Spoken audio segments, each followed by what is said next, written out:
Sa amin maingay, pero sa isip ko tahimik. Yeah, hinga lang. Ang dami-daming maingay sa paligid, pero bihira ang marunong makinig. Sa dami ng salita na paulit-ulit, isang mikropono lang pala ang susi. Ang dami-daming maingay sa paligid, kay tagal ko rin naghanap ng tinig. Yung marunong magsulat, huminga ng malalim, madilaw ang kanin pag siyang magluto ng damdamin. Magandang umaga, haring araw, gising sa kaning bahaw. Amoy kahapon pa ang hangin, pero laban pa rin kahit pa anong kain. Kaling mausok, kaling nasaw sa hangin, parang sinigang na paulit-ulit, ininit lang din. Pasok sa eskwela, uwi parehas, buhay parang labada. De kolor sa puti ang agwa, at poso ang nagturo sa akin huminga. Sa bawat igib may dalang pag-asa, lumaki na gutom ang kalaban. Pero di ako basta-basta sumusuko sa laban. Paghawak ang pluma, nag-iiba ang anyo.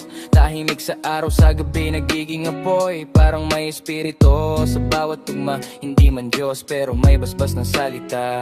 Ang dami-daming maingay sa paligid, pero bihira ang marunong makinig. Sa dami ng salita na paulit-ulit, isang mikropono lang pala ang susi. Ang dami-daming maingay sa paligid, kay tagal ko rin naghanap ng tinig. Yung marunong magsulat, huminga ng malalim, at dilaw ang kanin pag siyang magluto ng damdamin. Taas noo kahit nakayuko, salok man mapuno, kulang pa rin ang todo. May gustong pumatay sa apoy ng sulok, pero sa bawat hipan ko lalo lang tumutubo. Kapit ko sa pangarap ko, mga kuko ko bawon sa bato. Hinuhukay ang kamante sa bungo, bawat ideya ko'y pinanday sa dugo. Paggaling eskwela, palit agad damit, takas sa mundong parisukat at masikip. Sa dami ng bentang pampamanhid, mas pinili kong sulat ang magpagaling. Sikmurang tila walang laman, pero busog sa pangarap at laman ng isipan.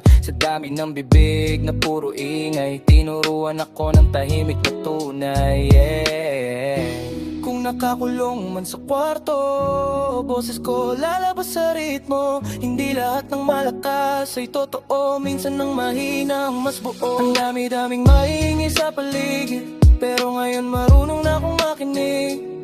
Sa sarili kong tibok at hininga, dito ko nakita ang tunay na himig. Ang dami-daming maingay sa paligid, di na ako paikot-ikot sa dilim. Ako pala yung sumusulat at huminggang malalim, at dilaw ang kanin kapag puso ang nagsaing. Hindi lahat ng maingay mahalaga, minsan sapat na yung marunong kang marinig sa sarili mo.